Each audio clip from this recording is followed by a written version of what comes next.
All right, let's finish this guy off. So let's go ahead and get our texture onto a material. So I'm going to go ahead and just expand this, and we're going to make a new Lambert. We'll name it M_unit wood. Should be fine. All right, and we'll want to go into the color. Hit it again because it didn't take the first time. Sometimes that happens. All right, now I have this texture here that is called block color, and I'll just say open.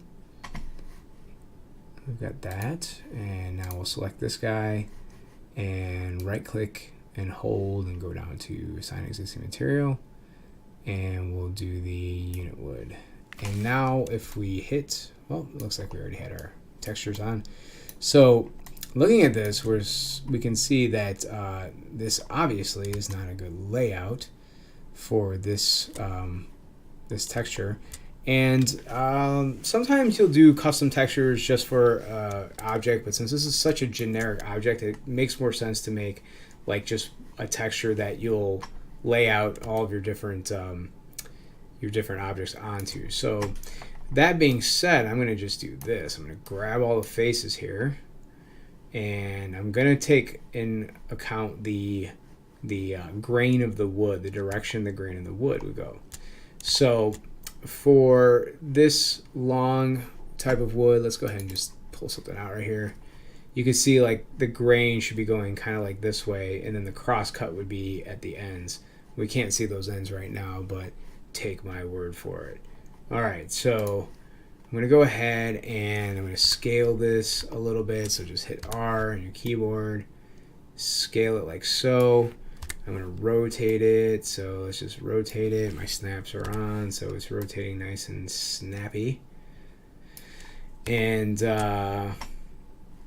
let's go ahead and just scale it down a little bit more. Move that up so it just fits inside of here.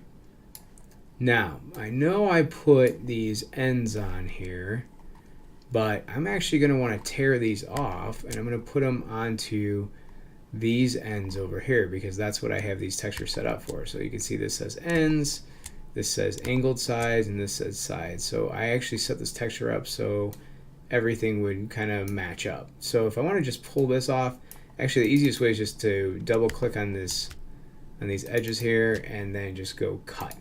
And so now these things are separated. So if I go to the face and I double click on it, you'll see it only selects that. So I can just hold shift, double click here, and then I can move these up this way. And I'll just work on one for now, like right there. And then I'll double click on this and put that one there. Now they're going a little outside, so let's just scale it down. So kind of like that. And this is a very generic form of texturing. If you want to be really specific, there's 3D paint programs and stuff like that. But this actually doesn't turn out half bad. If you look from far away, you can't really see the seams too much. If you get really close up to it, you can sort of tell that it doesn't match up perfectly, but not the end of the world. But if you really want to get savvy with it, you would just go ahead and paint the seams out in a 3D painting program. And then you'd have an object that was more custom made, but this is a kind of generic object, so I'm not going to worry about it that much. So that's about it. That's about how you would place a texture on an object, and now you have a unit block completely done, pretty much. I mean, the only other thing is maybe to move it to the ground plane and fix the pivot and stuff like that, but for this object, we can just leave it like this for right now. So we can come back later and maybe do that kind of thing, or if you're just starting, do it on your initial object.